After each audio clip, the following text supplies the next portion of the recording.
में भोपाल से बड़ी खबर फैक्ट चेक को लेकर कांग्रेस की तैयारी। जी हां, मध्य प्रदेश कांग्रेस मुख्यालय में अब एक लैब तैयार होगी। ये कांग्रेस की पब्लिक लाइब्रेरी है। जी हां, हिंदू मुस्लिम मुद्दे वाली खबरों का फैक्ट चेक होगा। फेक नैरेटिव से निपटने के लिए कांग्रेस ने यह तैयारी की है। कांग्रेस की लैब में अब फैक्ट चेक होगा। प्रदेश कांग्रेस कार्यालय में पब्लिक लाइब्रेरी खोली जाएगी। Fact check lab communication studio बनेगा। कांग्रेस का बीजेपी पर आरोप, बीजेपी नफरत फैलाकर लोगों को भ्रमित करती है। लाइब्रेरी के जरिए युवाओं को पार्टी से जोड़ने की तैयारी है। तो कांग्रेस ने यह तैयारी कर रखी है। नेहरू गांधी अंबेडकर से जुड़ी हुई किताबें इस लाइब्रेरी में मौजूद रहेंगी और फैक्ट चेक भी होगा।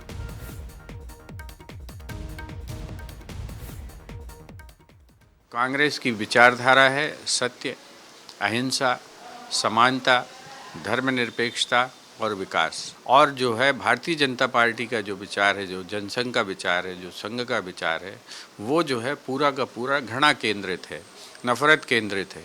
जहाँ पर उन्हें जुगाड़ लगती है कि धर्म से नफरत फैला सकते हैं, वहाँ वो धर्म की नफरत फैलाते हैं। जहाँ पर धर्म का स्पेस उन्हें नहीं मिलता, वहाँ जातियों के माध्यम से नफरत फैलाने लगते हैं।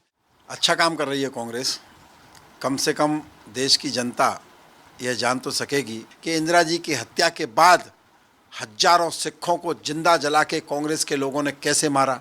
और वो ये भी बता सकेंगे, जो लैब उन्होंने बनाई है, कि उनके नेता की ये कौन सी कल्पना है जिसमें एक पार्टी घुड़साल होती जा रही है।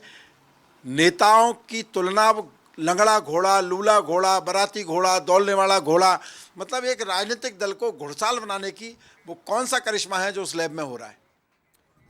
तो देखिए, फैक्ट चेक करने की कोशिश में अब कांग्रेस से किस तरह से नैरेटिव जो सोच रही कांग्रेस की, उसके खिलाफ नैरेटिव सेट कर रही है बीजेपी, उसको उस झूठ का पर्दाफाश करने के लिए कांग्रेस ने यह कोशिश की है। लेकिन क्या कुछ कोशिश क्या रंग लाएगी? लेकिन इस पर जानकारी के लिए बातचीत करने के लिए हमारे साथ मौजूद है हमारे संवाददाता सूरज शर्मा।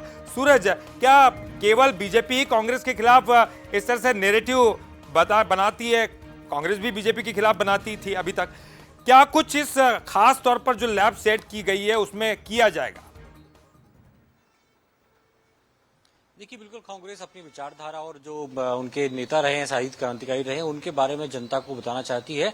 इसको लेकर एक लाइब्रेरी बनाई जा रही है। इसके साथ ही एक फैक्ट चेक लैब भी होगी, एक कम्युनिकेशन स्टूडियो भी बनाया जाएगा। इसमें खासतौर से कई बार देखते हैं ऑडियो वीडियो के माध्यम से कई बार कांग्रेस और कांग्रेस नेताओं के बयानों को लेकर भारतीय जनता पार्टी जिस तरीके से एक नैरेटिव सेट कर देती है, कांग्रेस की विचारधारा इस तरीके की है, कांग्रेस इन लोगों के बारे में इस प्रकार की सोच रखती है, देश के बारे में ये सोच है, सैनिकों के बारे में इस तरीके की सोच है। तो उनको कैसे फैक्ट चेक करना है, क्या वाकई उन्हें कहा क्या है, किस परिप्रेक्ष्य में कहा, इन तमाम चीजों को लेकर कहीं ना कहीं फैक्ट चेक जो लैब है वो बताएगी कि ऐसी बात नहीं है जो कांग्रेस नेताओं ने कहा है या उनकी मंशा है वो आखिर क्या थी। लेकिन जो जनता के बीच में है, किस प्रकार से भारतीय जनता पार्टी ने परोसा है। हालांकि बीजेपी इसे अलग चश्मे से देख रही है। बीजेपी का कहना है कि कांग्रेस के नेता, खासतौर से राहुल गांधी, जिस तरीके से मध्य प्रदेश आए और तमाम नेताओं को अलग अलग परिभाषाएं दी, इंदिरा गांधी की डेथ के बाद किस प्रकार से नरसंहार सिखों का हुआ, तो अलग अलग चीजों को लेकर कहा जा रहा है। श्यामा प्रसाद मुखर्जी की मौत वहां पर हुई जहां पर उनकी सरकार के लोग थे, उनकी जेल थी। तो वो फैक्ट चेक भी कांग्रेस बताएगी। बिल्कुल अच्छी बात है सूरज, लाइब्रेरी खोल रहे हैं और जितने युवा है उनको कम से कम पुराने नेताओं के बारे में जानकारी मिलेगी। लेकिन फैक्ट चेक के बारे में तो मैं ये कहूंगा, क्या इससे पहले कांग्रेस की आंख नहीं खुली थी? अगर ये तमाम चीजें हो रही थी, आज जाकर कांग्रेस इस टेक्नोलॉजी के युग में जो है फैक्ट चेक जैसी लैब बनाने की कोशिश कर रही है। बहरहाल बहुत बहुत शुक्रिया आपका इस पूरी जानकारी के लिए, बातचीत करने के लिए।